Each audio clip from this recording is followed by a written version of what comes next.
Well, hello everybody. I am Dr. James. I'm Dr. Debra. Welcome to Love and Life Elevated. It's so great that you were able to join us today, and we appreciate you. Thank you for being here. We have an awesome topic today that I think many people are going to relate to.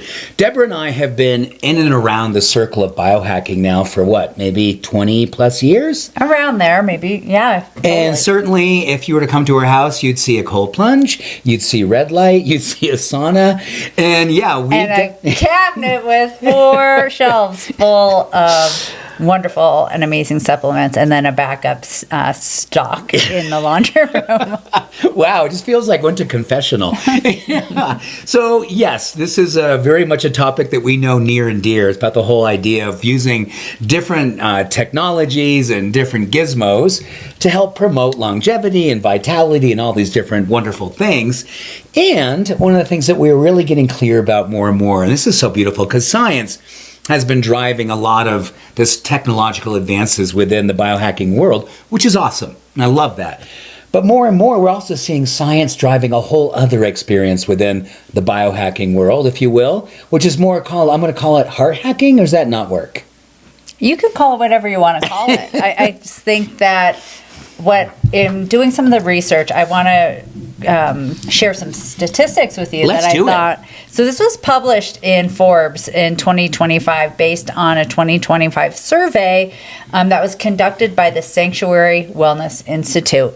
And this really surprised me. They said that 67% of adult Americans identify as biohackers. What? I know. I was so surprised about that. Goodness. In that the average spend within this group is $214 a month. So what do you think about that? Like, part of me was in total denial when I read that. Like, there's no way. People are struggling right now to even put groceries, healthy food, fruit and vegetables in their kitchen. Yeah. So when I read that 67% of American adults are spending an average of $214 a month on, trying to improve whether it's their health span, their lifespan, longevity in general. What do you guys think about that? I mean, it's published. I don't doubt the survey, but I don't know kind of where this was over 1,000 people, equal parts men and women between the ages of 18 and 99 with the average age 40. Okay. Well, again, it's something that was obviously a poll that was done or data collection. So we can say, well, that's fascinating. I wouldn't imagine it being that high on so many levels. Yeah. But it reminds me of something that we'd love to really get into today, which is I think a lot of people going, well, that's interesting. It's not for me, or I'm totally into it. And I've got all the different things at my house, or I invest in these things. No matter where you are, what I want to really bring home today is something you and I were talking about earlier last week in our podcast, and also something this morning when we were on our walk this morning. It is really more and more we're finding that we're seeing so much about what relationships are doing. And you shared some amazing data last week about these friction relationships, high friction relationships, and what they do to our DNA, what they do to our mitochondria. So we're spending a lot of time and a lot of money on all these technological advances, which is cool, okay, but are we spending as much intentional time on helping to smooth out and curate our relationships, which have a direct impact on all the things that all of these technologies also try to impact? Are we spending enough time? I don't know. I really don't know, but I really like this idea. And, going back, if you didn't watch last week's podcast, we talked about this idea of relational friction, whether it's coming from, your most intimate relationship within the family, scrolling social media, people that you used to hang out with or whatever. There's this relational friction creating, think of it as like a 1.5% tax on your life. It's taking life away from you at that rate of 1.5%. But I wanted to kind of reframe this question that you were just asking. And I know you're a big fan of the Oura Ring, which is considered part of like a wearable device, data tracking device. And so think of this data tracking device, this way of like kind of biohacking our health as a way of tracking our symptoms, right? So symptoms being heart rate, HRV, sleep. We kind of check it every day. Like, what's our sleep score? What's our resilience score? How What's do we our do? HRV? But I would challenge us all to look at, well, what is the true source of those symptoms? What's the other ring, which is our inner circle? Ooh, I love that. Yeah. Yeah. And I love that idea of inner circle. That is what you call your online group. We meet once a month. It's amazing. And guess what? Every time we meet in the inner circle, my HRV increases. Mine does too. I always sleep better after it. I always feel much more regulated after it. And I think it goes to what you were saying, honey, this whole thing about regulating and how your ring, this circle of people and relationships, family of choice, real family, whatever the case may be, all of that has a direct impact on all the things that we're spending so much time and energy on. And wouldn't it be amazing if we could find ways to say, yeah, I'm glad I have my Aura ring, or I'm glad I do my cold plunging, whatever the case may be.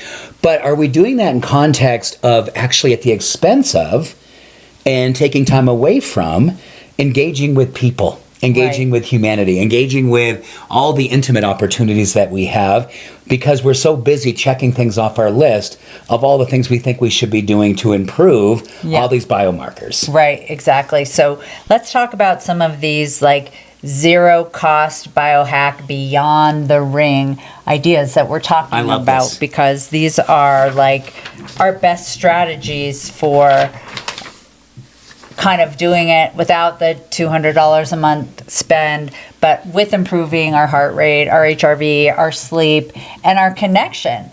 Like lessening that social friction so that instead of losing 1.5% life tax, we're actually gaining 5-10% on based on the quality. Almost like compounding interest. Totally. Yes, exactly. And, it's nothing that we haven't talked about here before, but yet sometimes I'll say for myself, why do I try to make it so much harder? Like, why do I want to take these 5 capsules versus just sitting and breathing and meditating for 10 minutes? Why do I think that 5 capsules is going to save me time?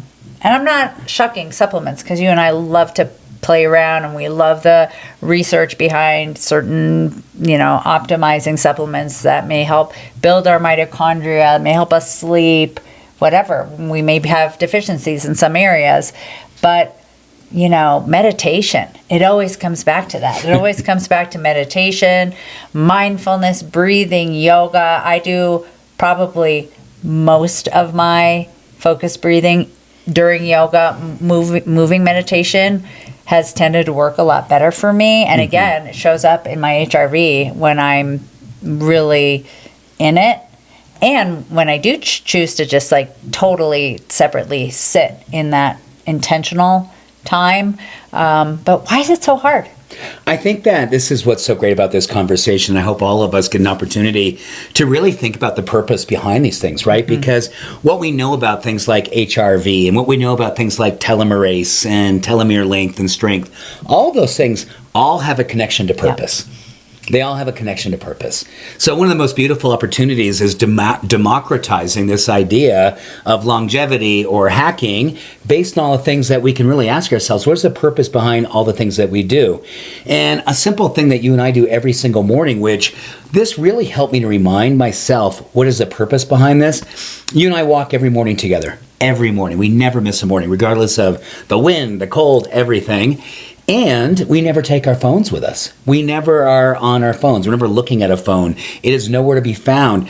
In the intimacy, the purpose behind that is, I think what we know is that time together with the nature, with each other, with the fresh air, with the morning sunlight, that is literally a force multiplier.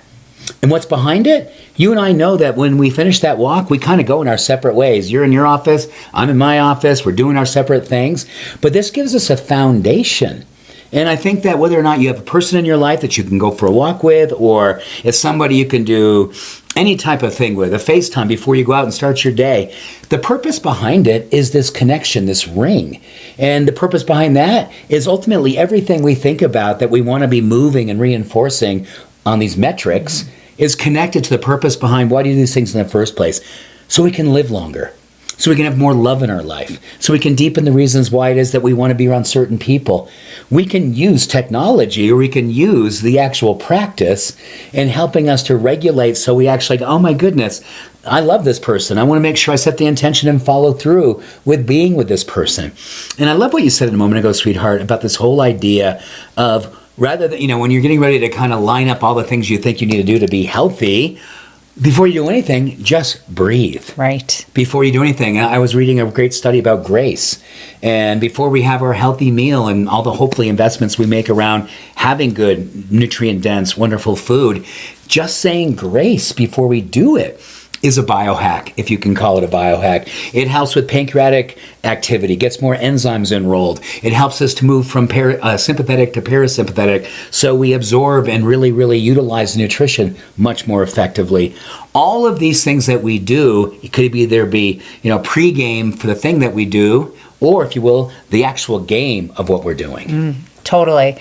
And I have a few things to kind of tack onto that. So one is, both of us are early risers. You're a little earlier than me, but it is still dark when I wake up. And what I've been really connected to over the past several years, and you and I have always just loved phases of the moon and the meaning and what it does energetically. I think that's that quantum field we talked about last week.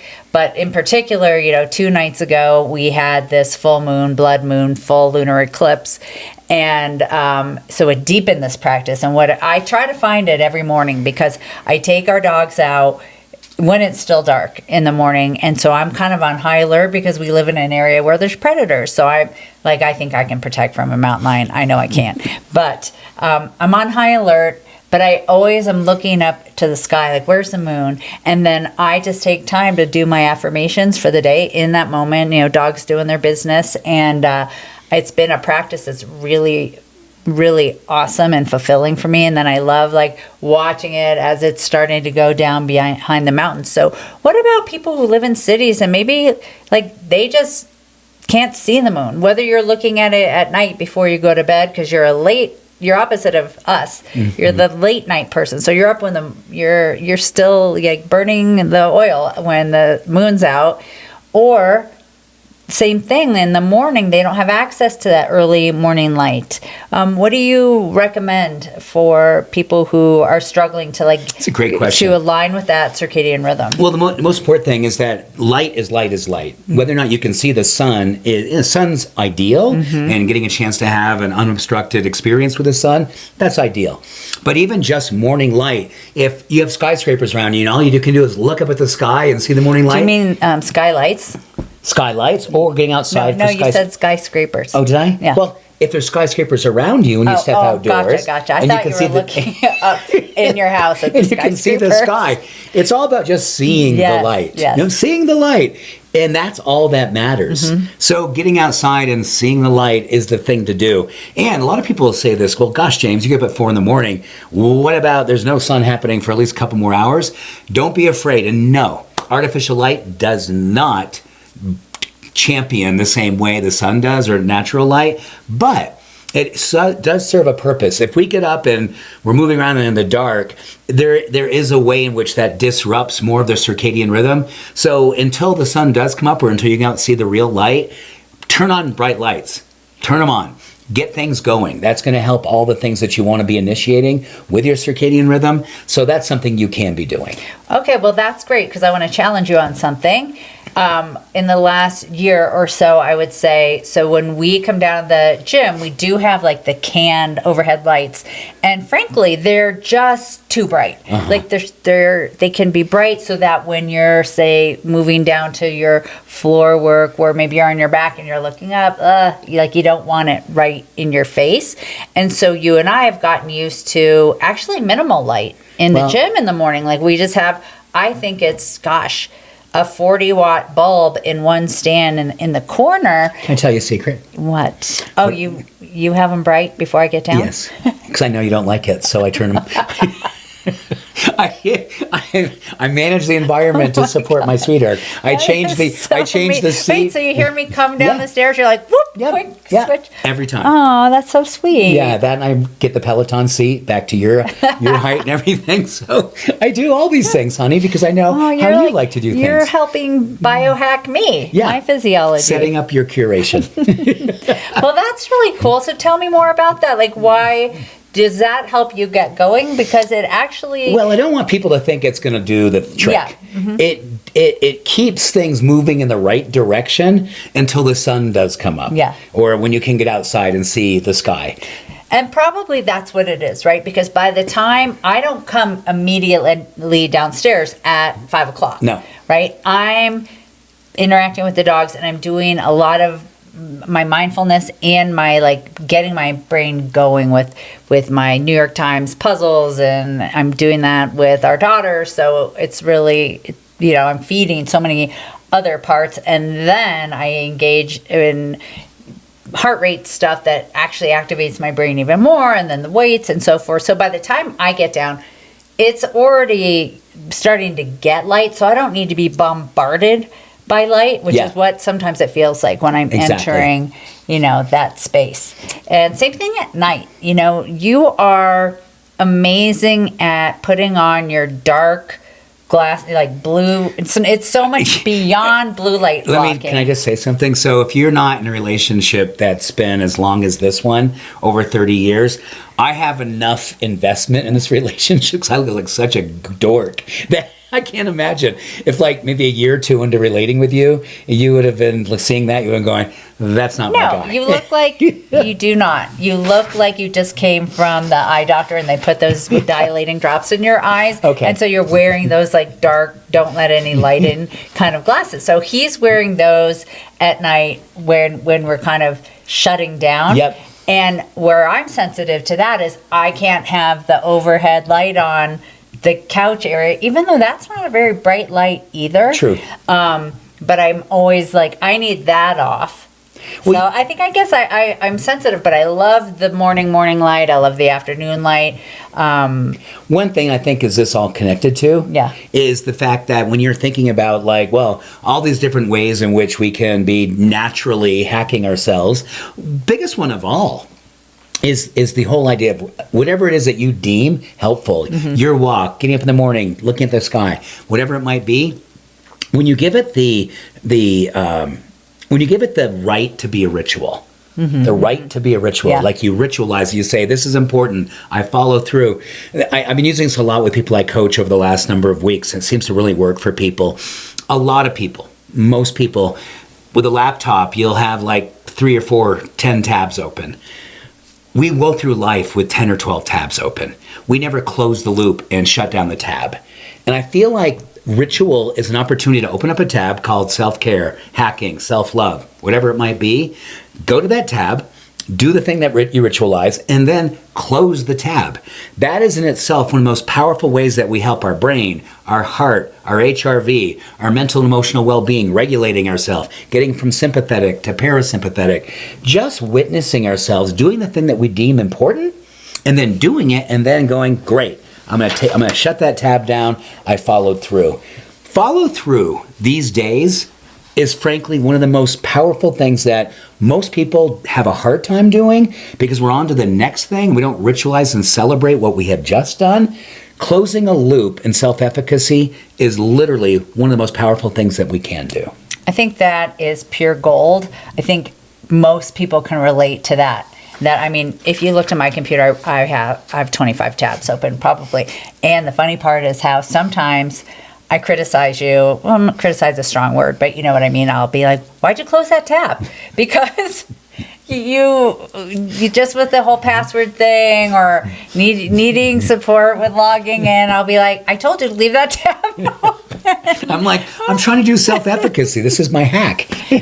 So that's great that when you're talking about during the day, closing the tab, I think most people can relate to that. That's great. And I think we started strong with the beginning of the day, but let's talk about other things throughout the day. I think it's getting up from your computer and walking around, or maybe you're you're not working from home. Maybe you're working in an office. Maybe you don't have a computer job. Whatever it is to take a break if you can every hour, 10 minutes, just to step away. For us, sometimes we'll look at our wearable device and our step count is like nowhere near where we want it to be. So James is great. You're great about getting outside and just like, oh, I'm going to take the dogs like for a little quick, quarter-mile jaunt.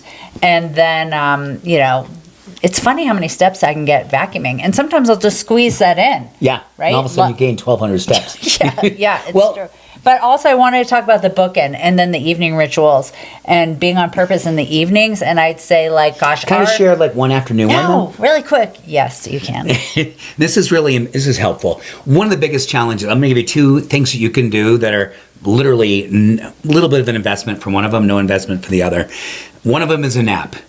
8, 10, 12 minutes, just lying down someplace or sitting in a comfortable place, closing your eyes.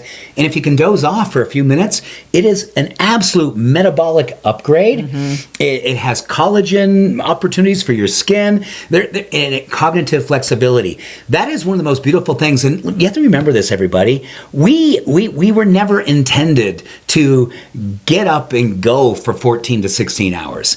We were originally nappers. Everyone was a napper. You laid down when you were tired. You took a half an hour, 5 minutes, whatever it was. That is an amazing intervention strategy. And the second one that I'm absolutely wonderfully addicted to, high quality chocolate right after lunch.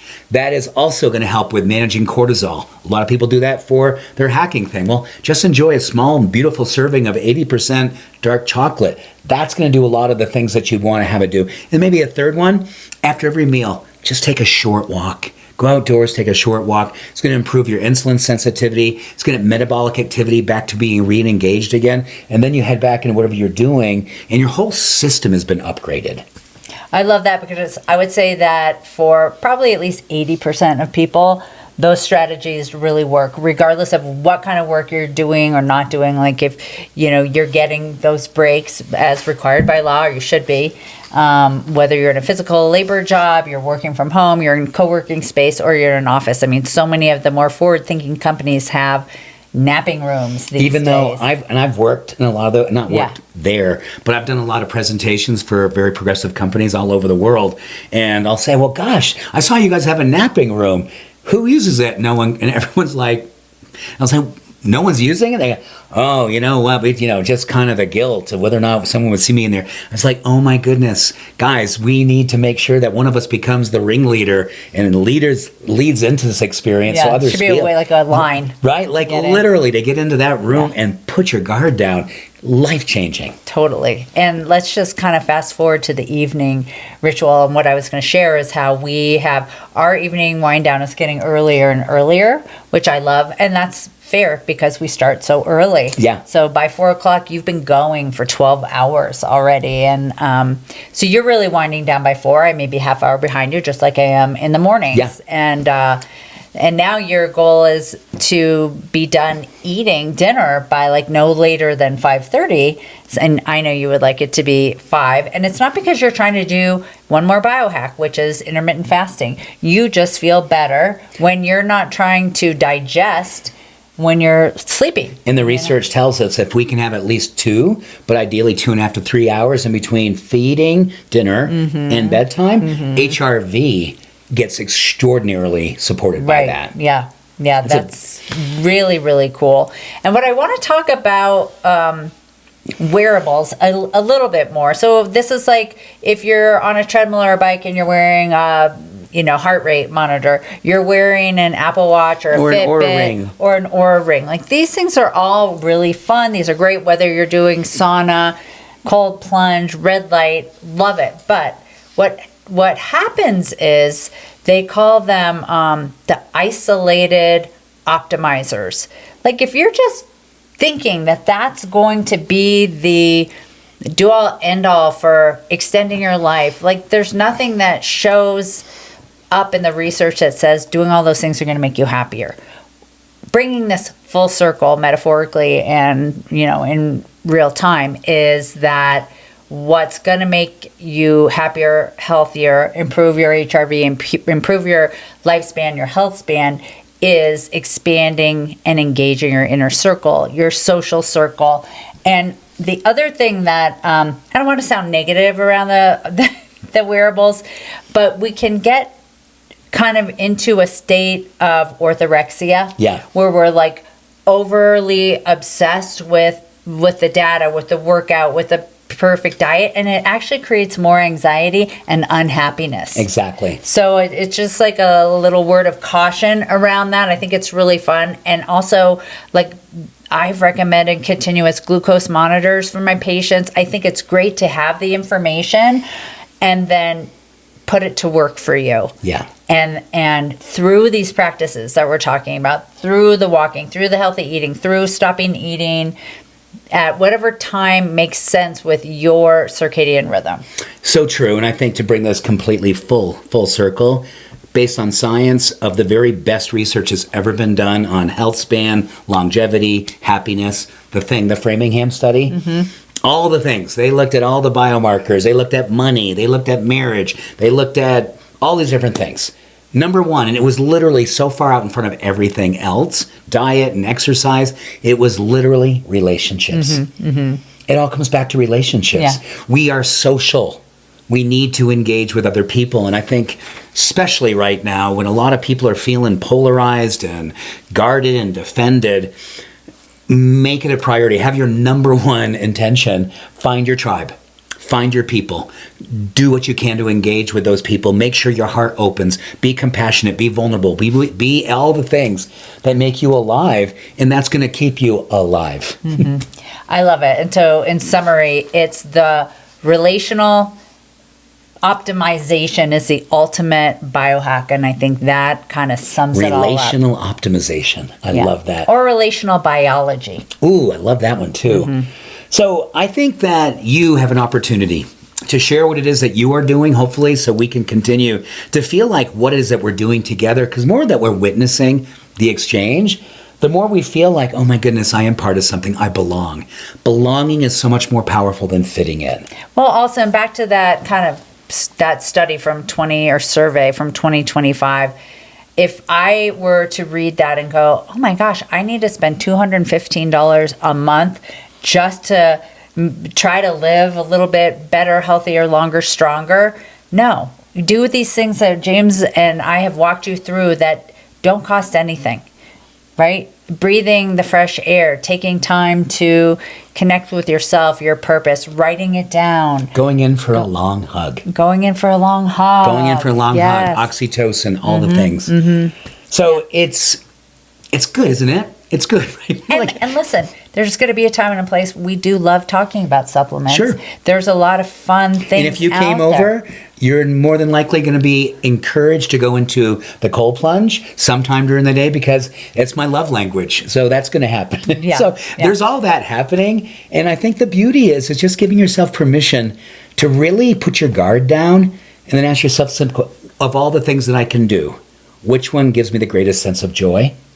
Which one gives me the greatest sense of connection and purpose? And which one can I do consistently? Yeah. Beautiful. Yeah. Thank you, honey. Thank you. Thanks for joining us today. Have an awesome afternoon. Whenever you see this, morning, evening, and we're sending a whole lot of love your way. Enjoy your day. Bye for now. Peace.